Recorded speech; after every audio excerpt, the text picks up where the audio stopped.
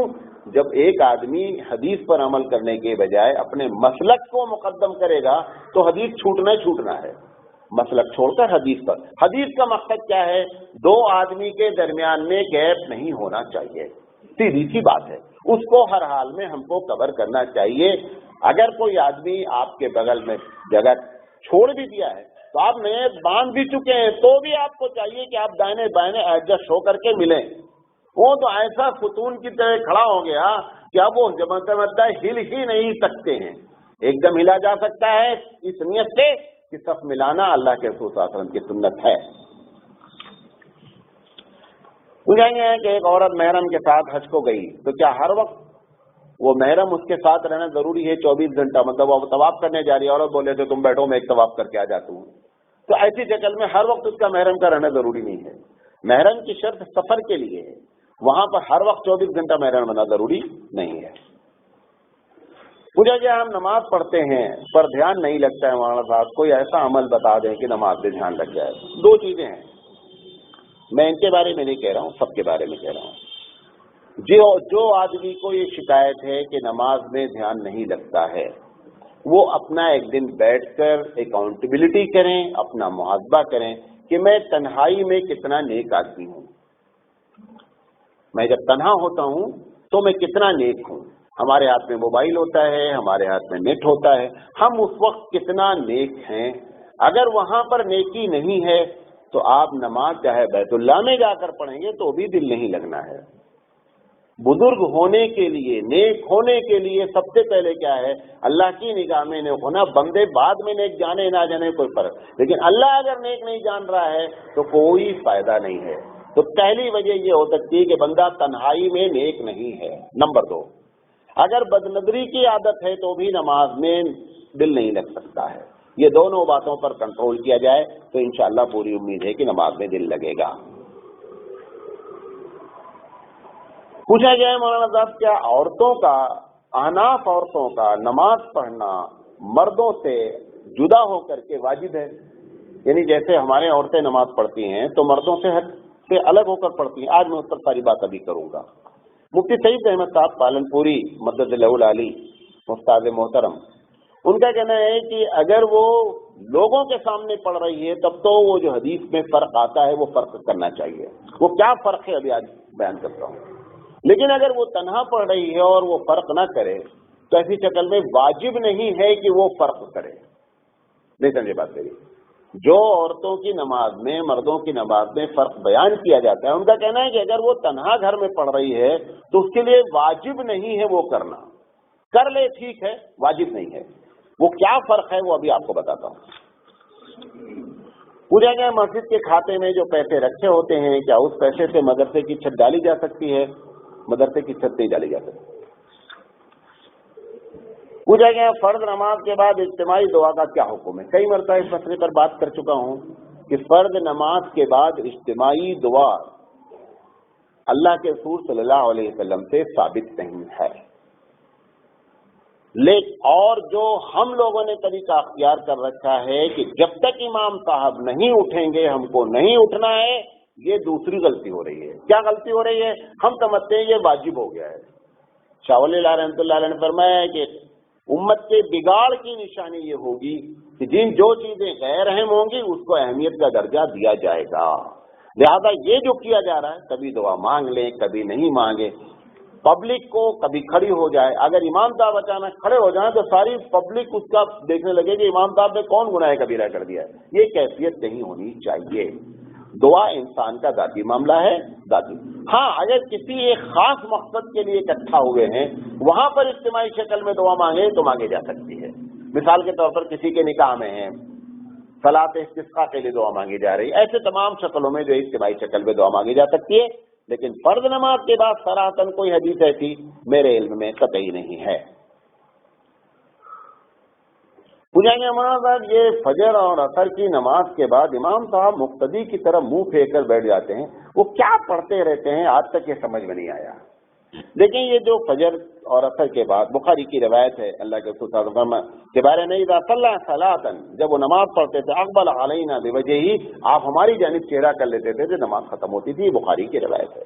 تو عصر اور فجر میں عموماً ایسا کرتے تھے کہ قبلے کی جانب پیٹھ ہو جاتی تھی اور پبلک کی طرف جو ہے چہرہ ہو جاتا تھا، اور کبھی کبھی ایسا ہوتا تھا کہ تھوڑا سے دائیں بیٹھ جاتے تھے، تھوڑا سے بائیں بھی گھوم جاتے تھے۔ اب بعض لوگ کیا کر رہے ہیں، دائیں ہی گھومنا ہے بائیں کبھی گھومنا ہی نہیں ہے، ایک دم غلط۔ جان بوجھ کر بائیں بھی بیٹھنا چاہیے۔ یہ سب کیا ہے؟ وہ امام صاحب جن کو آپ نے رکھا ہے کم تنخواہ کے چکر میں، اس کو کچھ مسئلہ معلوم نہیں ہے۔ تنخواہ تو کم لیتا ہے لیکن نماز بھی تمہاری ویسے ہی کرتا ہے، کیوں؟ جیسا تم گڑ ڈالو گے اتنا میٹھا ہوگا۔ ہم چاہتے ہیں چیپ سے چیپ آدمی امام ہم کو مل جائے تاکہ ہمارا مسئلہ حل ہو جائے، تو چیپ سے چیپ آدمی مل جاتا ہے اور پھر وہ آپ کی نماز کو سارے مسئلے کو ویسے چیپ میں لگاتا رہتا ہے۔ اسی لیے علامہ اقبال نے کہا قوم کیا ہے قوموں کی امامت کیا ہے، یہ کیا جانے بیچارے دو رکعت کے امام، اسی کے بارے میں۔ حالانکہ امامت اتنا بڑا درجہ ہے کہ حضرت ابو بکر صدیق رضی اللہ تعالیٰ عنہ کی خلافت کو دلیل پکڑی گئی کہ ابو بکر ہی خلیفہ بنیں گے، کیوں نبی نے اپنے سامنے انہی کی نماز کی بات کہی ہے؟ اس بات کا جواب شیعہ کے پاس بھی نہیں رہتا ہے، گرچہ وہ حضرت علی رضی اللہ تعالیٰ عنہ کے خلافت کے قائل ہیں، لیکن اس کا جواب ان کے پاس نہیں کہ حضرت ابو بکر کو کیوں پڑھوانے کے لیے کیا گیا، اور وہی دلیل بنی۔ اس نماز کی حالت ہم نے ایسی ختم کر رکھی ہے۔ بہرحال کبھی سیدھے بیٹھنا چاہیے، کبھی دائیں بیٹھنا چاہیے، کبھی بائیں وہ بیٹھ کر کے کیا کرنا چاہیے یہ کسی حدیث میں نے لکھا، بیٹھ کر کیا کرنا چاہیے۔ اللہ کے رسول صلی اللہ علیہ وسلم کی عادت مبارکہ جو تھی وہ بتا دیتا ہوں، کرنا نہیں ہے، لیکن آپ کو ہندوستان کے مسلمانوں کو سنت پر عمل کرنے کی توفیق اٹھ چکی ہے، تقریباً کرنا ہی نہیں ہے۔ ہزار مرتبہ یہ باتیں بتائی جائے، جیسے ہی نماز ختم ہوتی ہے اللہ کے رسول صلی اللہ علیہ وسلم اللہ اکبر کہتے تھے، 3 مرتبہ استغفر اللہ کہتے تھے، اور اللہ اکبر تھوڑا سے بعض حدیث میں آتا ہے غالباً بخاری کی روایت ہے تھوڑا سے بلند کہتے تھے اللہ اکبر۔ بقیہ آپ کو کیا کرنا ہے، نماز ختم ہو کھاٹ سے سینہ سر پہ ایسا اٹھا کے مارا، لگتا ہے اس سے بڑی کوئی سنت ہی نہیں ہے۔ کیوں؟ کیونکہ آپ کر نہیں سکتے، سنت پر آپ قادر نہیں ہیں۔ اور کیوں نہیں؟ عوام کی غلطی نہیں ہے اس میں، ہم جیسے لوگوں نے بتانا بند کیا ہے۔ عوام آج بھی آپ کو بتائیں مزاجن لوگ چاہتے ہیں حبیب مصطفیٰ کی بات سننا چاہتے ہیں، ان کی بات پر عمل کرنا چاہتے ہیں۔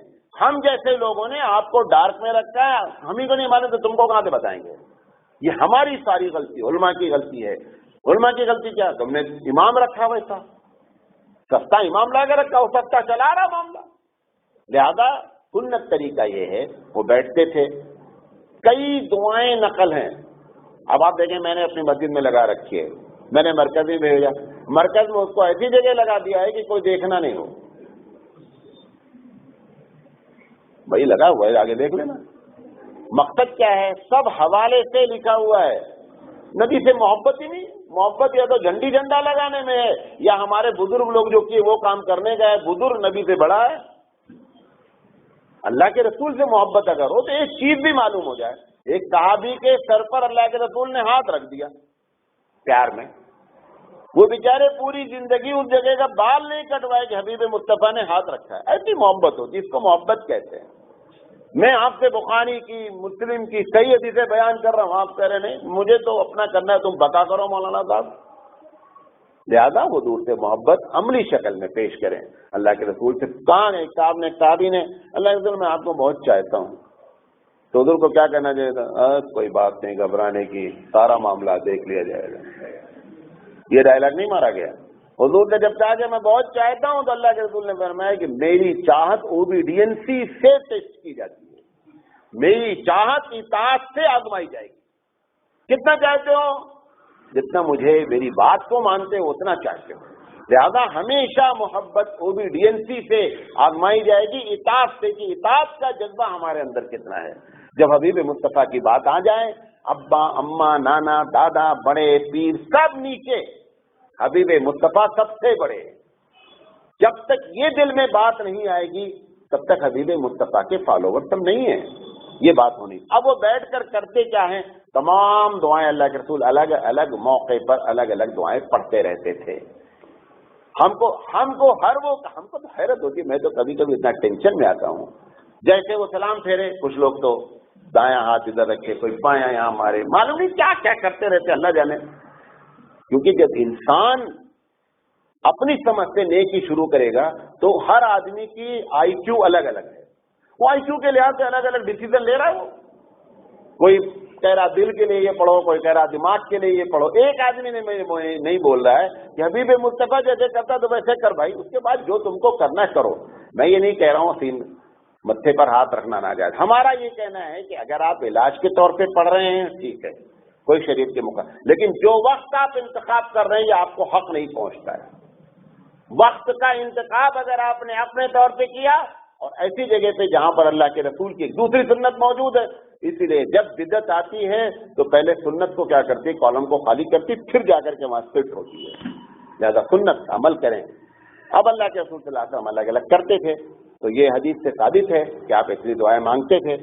اور اب بریلویوں کیا کیا، جیسے ہی نماز ختم ہوگی حق لا الہ الا اللہ. کیوں؟ کرنا ہی وہی جو حبیب مصطفیٰ نے نہیں کیا ہے. یہ تو پالیسی ہے کہ جو حبیب مصطفیٰ نے کیا وہ نہیں کرنا ہے، بقیہ سب کچھ کرنا ہے. جب ہم بریلویوں کا نام لیتے نا تو دیوبندی بہت خوش ہوتے ہیں. دیوبندی بھی یہی کر رہے ہیں. ایسا نہیں ہے کہ ہم بہت نیک ہو گئے ہیں، ہم بھی ویسے ہی لپیٹ میں آتے جا رہے ہیں. مندو صاحب نعمانی رحمۃ اللہ علیہ دارالعلوم دیوبند کے شورا کے ممبر تھے، بڑے قابل آدمی، بڑی کتابیں ان کی ہیں. ایک مرتبہ دارالعلوم دیوبند کے شورا کے ممبر میں انہوں نے یہ بات کہی، درمیان میں جب میٹنگ چل رہی تھی، کہ ہمارے اور بریلویوں کے درمیان میں 1 بالش کا فرق رہ گیا ہے. وہی چیز ہے کہ جو وہ کر رہے ہیں آپ بھی اتنا ہی کریں. جب ان کا نام آتا ہے تو من اندر بہت خوش ہوتے ہیں. ہاں ہم بڑے بہت اچھے بچے ہیں. اچھے بچے نہیں ہیں. مجھے کیا مانا تھا کہ قرآن کا بخشنا کیا چیز ہے. یہ ابھی آج یہ پھر آیا ہے، دلی سے سوال آیا ہوا ہے. قرآن کا بخشنا بخشش کے معنی میں ہے، دینا، گفٹ کرنا. آپ نے جو کچھ پڑھا ہے اللہ میں اس ثواب کو ٹرانسفر کرتا ہوں، یہ آپ کر سکتے ہیں. اس کا نام ہی بخشش ہے. اب کیسے ہوتا ہے؟ جب مر جاتا ہے کوئی آدمی تو امام صاحب نکلتے ہیں، تمہارا کتنا پارا ہے؟ 3 پارا. اللہ کو بتانا کیا نہیں، وہ تو اللہ بھول جاتا نا. 3 پارا. ایک مدرسے میں بیٹھا تھا، ممبئی سے فون آیا، بہت بڑا مدرسہ، تو کہا کہ وہ کیا کہتے ہیں 500 قرآن لکھ دو. تمہارے ابا کا انتقال ہوا، باپ کیا چندہ بڑا دیتا تھا، جیسا چندہ دے وہ لکھ دکھا دیا اس نے. اس نے کہا 500 قرآن تمہارے ابا کے نام بخشوا دیں گے آج. میں پوچھا یار مفتی صاحب کیسے کرواؤ گے، 500 قرآن بہت ہوتا ہے. کہا سراج بھائی دیوانے ہیں، 1 مرتبہ 3 مرتبہ قل اللہ پڑھے تو قرآن ہوتا ہے. 500 قرآن 500 × 3